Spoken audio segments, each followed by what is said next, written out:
Hello बच्चों, how are you all? I hope each one of you is absolutely good.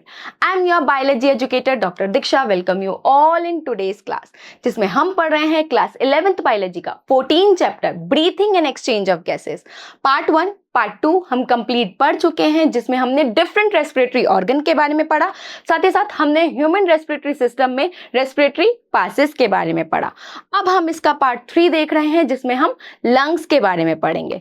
इस chapter की बात करें बच्चों, तो इस चैप्टर में मेजर 7 टॉपिक्स हैं। पहला टॉपिक क्या है? रेस्पिरेटरी ऑर्गन, जिसमें हम डिफरेंट रेस्पिरेटरी ऑर्गन्स के बारे में पढ़ते हैं। कौन कौन से हैं? Normal body surface, Gill, trachea and lungs.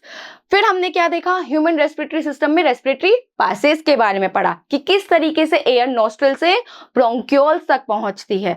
अब हम क्या देख रहे हैं? लंग्स के बारे में पढ़ रहे हैं, जहां पर हम ये देखेंगे कि एल्वेलाई मिलती है और वहीं पे क्या होता है? गैसियस एक्सचेंज होता है। फिर हम क्या देखेंगे? मैकेनिज्म ऑफ ब्रीथिंग को देखेंगे, then transport of gases, then exchange of gases, regulation of respiration, and में आ जाता है रेस्पिरेटरी डिसऑर्डर्स। ठीक है बच्चों, ह्यूमन रेस्पिरेटरी सिस्टम की बात करें तो 2 पार्ट होते हैं। पहले पार्ट में क्या है? रेस्पिरेटरी पासेस, जिसमें हम ये देखते हैं कि किस तरीके से नोज से एयर कहाँ जा रही है? ब्रोंक्यूल्स तक जा रही है। फिर आ जाता है लंग्स, जिसके अंदर क्या मिलती है? एल्वियोलाई मिलती हैं। इसी की स्टडी आज हम करने वाले हैं। ठीक है, एल्वियोलाई के बारे में हम पढ़ने वाले हैं। यहीं पे गैसेस एक्सचेंज होता है। बच्चों, लंग्स मिलते कहाँ पे हैं? ह्यूमंस में थोरैकिक कैविटी में मिलते हैं ना। कैसे होते हैं? स्पॉन्जी होते हैं, सॉफ्ट होते हैं और पिंकिश कलर के होते हैं। थोरैक्स कैविटी में होते हैं ना। अच्छा, इनकी जो लेयर होती है ना, वो बाई लेयर्ड होती है। लंग क्या है? 2 लेयर से कवर रहते हैं। बाहर वाली लेयर को क्या बोला जाता है? पेराइटल प्लूरा बोला जाता है। क्या बोला जाता है? पेराइटल प्लूरा, जो कि थोरैकिक कैविटी के कांटेक्ट में रहती है। अंदर वाली लेयर को क्या बोलते हैं? Visceral pleura. क्या बोलेंगे? विसरल प्लूरा बोलते हैं, जो कि लंग की सरफेस से बिल्कुल अटैच रहती है। ठीक है, देख भी लो डायग्राम में बच्चों। ये क्या है? ट्रैकिया। ट्रैकिया पे क्या है? इनकम्प्लीट सी शेप में कार्टिलेजिनस रिंग मिलती हैं, जो कि कोलैप्स होने से बचाती हैं। ये यहाँ पे आके डिवाइड हो जाती है लेफ्ट एंड राइट ब्रोंकाई में। ठीक है, ये ब्रोंकाई लंग्स के अंदर आती है और सेकेंडरी, टर्शरी, इनिशियल ब्रोंक्यूल्स में डिवाइड हो जाती है। ये इनिशियल ब्रोंक्यूल्स फर्दर डिवाइड होते हैं टर्मिनल या रेस्पिरेटरी ब्रोंक्यूल्स में। ये रेस्पिरेटरी ब्रोंक्यूल्स फर्दर डिवाइड होंगी किसमें? एल्वियोलाई में। ठीक है ना। अच्छा, नीचे एक स्ट्रक्चर मिलती है डोम शेप, इसे क्या बोला जाता है? डायफ्राम बोला जाता है। बच्चों, जब हम मैकेनिज्म ऑफ ब्रीथिंग पढ़ेंगे ना, तो इंपॉर्टेंट रोल है इस डायफ्राम का, है ना। यही क्या करता है? वॉल्यूम बढ़ाता घटाता है। अभी हम देखेंगे। ठीक है, तो ये समझ में आया कि किस तरीके से लंग थोरैकिक कैविटी में रहते हैं। ठीक है, इसके ऊपर की तरफ क्या मिलेगा? यानी एंटीरियर एंड पे क्या मिलता है? नेक मिलता है। डॉर्सल, है ना, डॉर्सल साइड में क्या मिलेगा? वर्टिबल कॉलम, जिसे बैकबोन बोला जाता है। और आपके वेंट्रल साइड पे क्या मिलेगा? स्टर्नम मिलेगा। और स्टर्नम से क्या निकलती है? रिब्स निकलती हैं। नीचे की साइड, पोस्टीरियर साइड पे क्या मिलता है? डायफ्राम मिलता है, जो कि डोम शेप में होता है। क्लियर भाई? ऊपर क्या है? नेक है। नीचे क्या है? डायफ्राम है।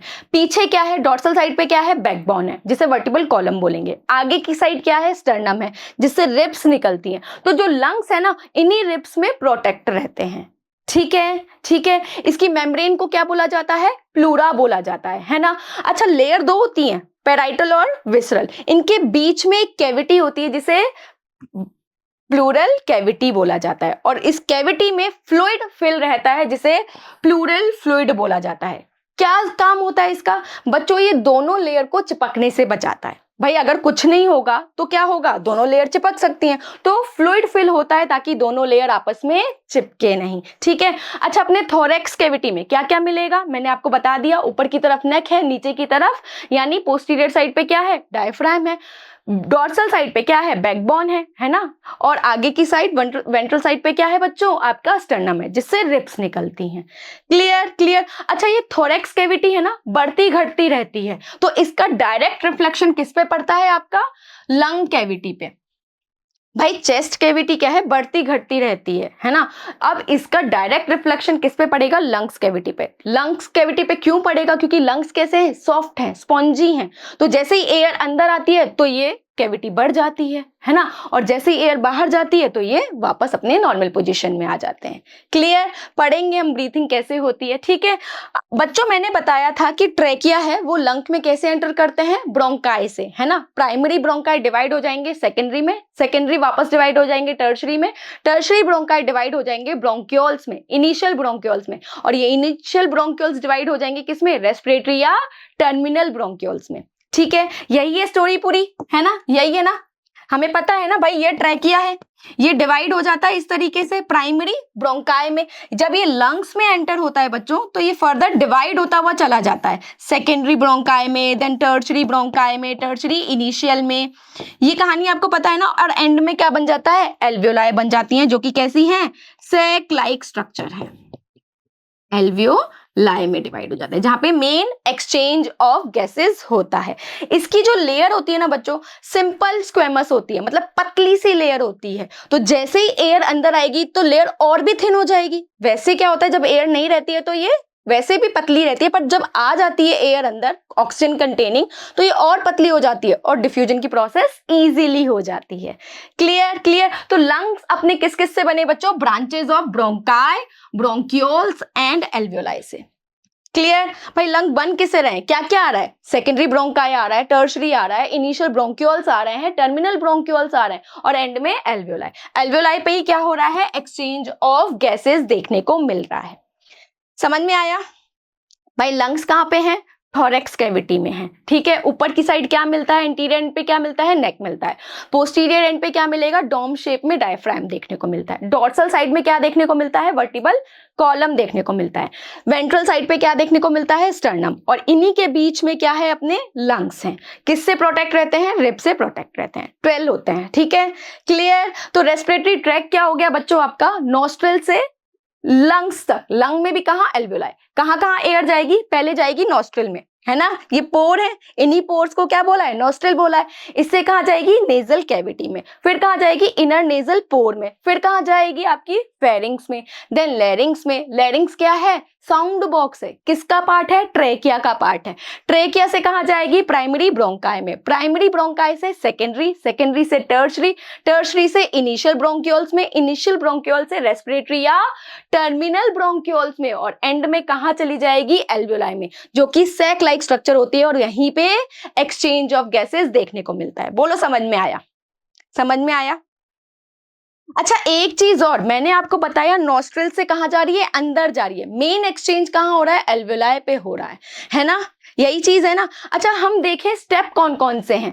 पहले एयर कहां गई, अंदर की तरफ गई, है ना, ऑक्सीजन कंटेनिंग एयर, और कार्बन डाइऑक्साइड कंटेनिंग एयर बाहर गई, जिसे क्या बोला जाता है, पल्मोनरी वेंटिलेशन बोलते हैं, ठीक है। जिसमें ऑक्सीजन कंटेनिंग एयर अंदर आती है, कार्बन डाइऑक्साइड कंटेनिंग एयर बाहर जाती है। फिर क्या होगा, एल्वियोलाई पे क्या होगा, डिफ्यूजन की प्रोसेस होगी। डिफ्यूजन मतलब किसी भी मॉलिक्यूल का हाई कंसेंट्रेशन से लो कंसेंट्रेशन की तरफ मूव करना। कहां पे होती है प्रोसेस, एल्वियोलाई पर होती है। भाई इनका काम तो क्या है, जस्ट एयर को पास करना, है ना। मेन काम एक्सचेंज का कहां पे हो रहा है, एल्वियोलर की मेम्ब्रेन पे, जो कि बहुत पतली होती है, सिंपल स्क्वेमस लेयर होती है, ठीक है। डिफ्यूजन हो गया। अब क्या होगा, ये जो ऑक्सीजन कंटेनिंग एयर है ये कहां जाएगी, ब्लड में जाएगी। ब्लड के थ्रू कहां मिलेगी, डिफरेंट टिश्यूज को मिलेगी, और वहां पे क्या होगा, ब्लड और टिश्यू के बीच में फिर वापस डिफ्यूजन का प्रोसेस होगा।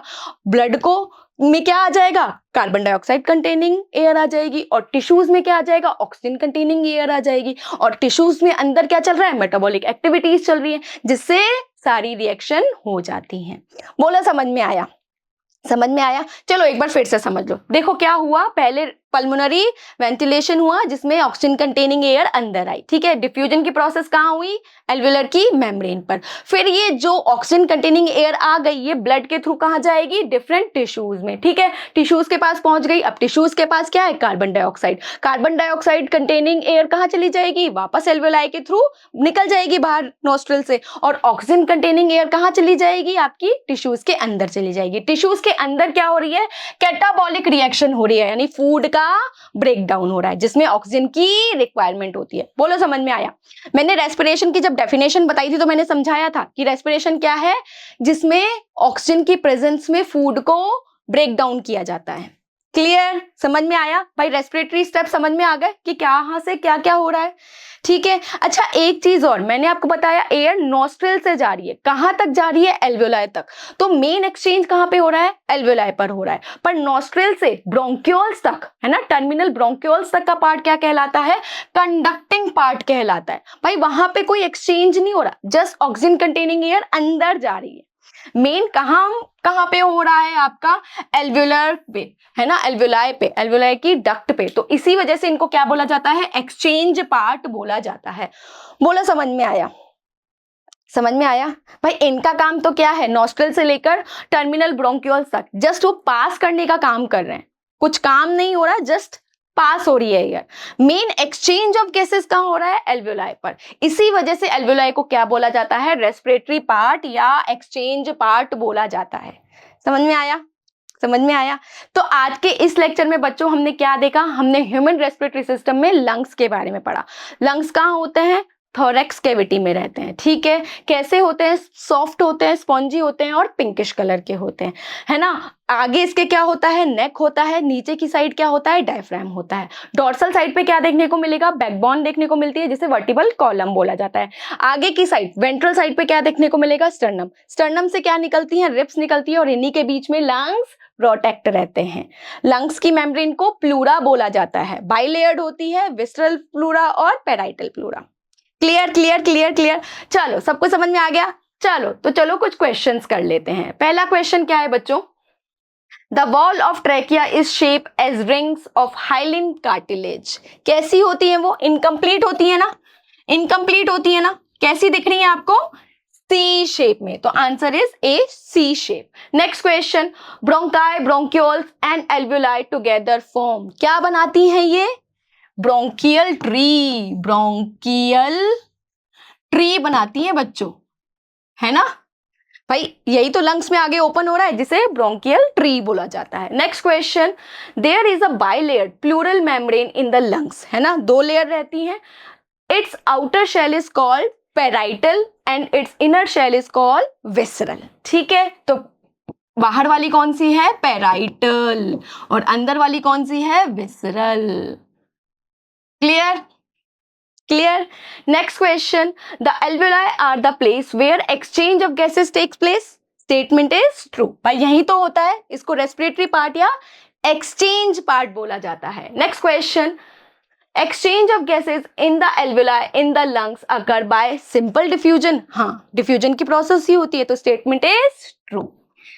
ये है आज का लेक्चर, जिसमें हमने ह्यूमन रेस्पिरेटरी सिस्टम लंग्स के बारे में पढ़ा। Thank you so much for watching.